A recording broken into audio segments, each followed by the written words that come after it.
আসসালামু আলাইকুম প্রিয় শিক্ষার্থীবৃন্দ। তো তোমরা যারা আমার এডুকেশন 24 চ্যানেলটি এখনও সাবস্ক্রাইব করো নাই, তারা অবশ্যই সাবস্ক্রাইব করে পাশে থাকবে।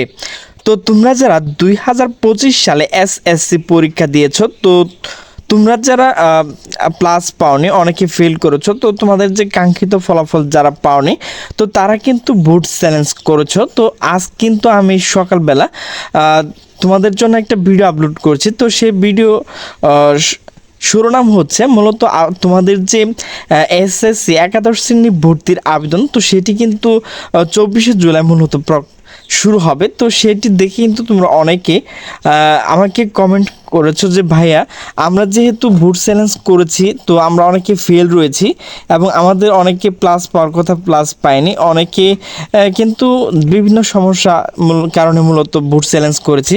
তো আমরা কি আবেদন করতে পারবো? হ্যাঁ, তোমরা অবশ্যই আবেদন করতে পারবে। তো সে বিষয়ে কিন্তু একটি নোটিশ প্রকাশ করা হয়েছে। তো নোটিশটি মূলত প্রকাশ করা হয়েছে দ্য ডেইলি ক্যাম্পাস।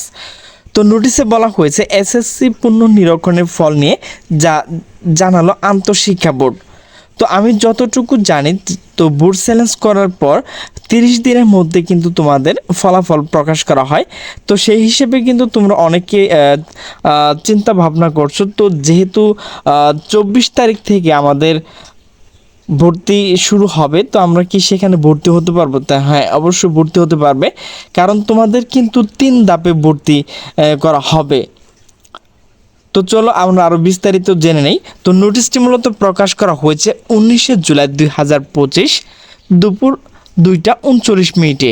তো নোটিশে বলা হয়েছে 2025 সালে এসএসসি ও সমান পরীক্ষার ফল পুনর্নিরীক্ষণের ফল আগস্টের প্রথম দশকের মধ্যে প্রকাশ করা হতে পারে, জানিয়েছে আন্তঃশিক্ষা বোর্ড। শনিবার 19শে জুলাই দ্য ডেইলি ক্যাম্পাসকে এই তথ্য নিশ্চিত করেছেন আন্তঃশিক্ষা বোর্ড সমন্বয় কমিটি ভর্তি নিয়ন্ত্রক কমিটি আহ্বায়ক অধ্যাপক এস.এম. কামাল উদ্দিন হায়দার। তিনি বলেন, নিয়ম অনুযায়ী 30 দিনের মধ্যে ফল প্রকাশ কথা রয়েছে, সেই হিসেবে আগস্টের ফল প্রকাশ করা হবে। তো প্রিয় শিক্ষার্থীবৃন্দ, এইবার তোমরা কতজন মূলত বোর্ড চ্যালেঞ্জ আবেদন করেছো, তো সেই বিষয়ে কিন্তু বিস্তারিত আলোচনা করব। তো এবার ফল পুনর্নিরীক্ষণ কত আবেদন পড়েছে এমন প্রশ্ন এস.এম. কামাল উদ্দিন হায়দার জানান, সব বোর্ডের তথ্য এখনও বোর্ডের কাছে আসেনি। এখন পর্যন্ত 3 লাখেরও বেশি আবেদন তথ্য রয়েছে। এদিকে ফল পুনর্নিরীক্ষণ রাজশাহী শিক্ষা বোর্ডের 61,310 জন শিক্ষার্থী আবেদন করেছেন। রাজশাহী বোর্ডের চেয়ারম্যান অধ্যাপক আ.ন.ম মুফাক্খারুল ইসলাম দ্য ডেইলি ক্যাম্পাসকে বলেন, এবার রাজশাহী বোর্ডের ফল পুনর্নিরীক্ষণের আবেদন করেছে 61,310 জন শিক্ষার্থী। ফল প্রকাশ ও পরবর্তী কার্যক্রম নিয়ে আমরা আগামীকাল মিটিংয়ে বসবো। অন্যদিকে ঢাকা শিক্ষা বোর্ডের chairman professor doctor Khandaker Ehsanul কবিরের কাছ থেকে জানতে চাইলে তিনি বোর্ডের ফল পুনর্নিরীক্ষণের আবেদন সম্পর্কে দ্য ডেইলি ক্যাম্পাসকে বলেন, ঢাকা বোর্ডের আবেদন কত পড়েছে এখনও হিসাব করা হয়নি। বৃহস্পতিবার বিকেলে আবেদন শেষ হয়েছে, আগামীকাল রবিবার বিকেলে জানাতে পারবো। গত বৃহস্পতিবার বিকেলে 5টা শেষ করা হয় পুনর্নিরীক্ষণের আবেদন কার্যক্রম, যা শুরু হয়েছিল গত 11 জুলাই। ফলাফল নিয়ে অসন্তুষ্ট শিক্ষার্থীরা টেলিটক মোবাইল অপারেটরের মাধ্যমে খাতা পুনর্নিরীক্ষণে আবেদন করার সুযোগ পেয়েছে। প্রতিটি বিষয় আবেদনের জন্য নির্ধারিত 150 টাকা ফি দিয়ে শিক্ষার্থীরা আবেদন করেছে। বোর্ডের দেওয়া তথ্য মতে ফল প্রকাশের দিন থেকে 30 দিনের মধ্যে পুনর্নিরীক্ষণ ফলাফল প্রকাশ করা হয়। সেই হিসেবে আগস্টের প্রথম দশকের মধ্যে পুনর্নিরীক্ষণের ফল প্রকাশ করার সম্ভাবনা রয়েছে।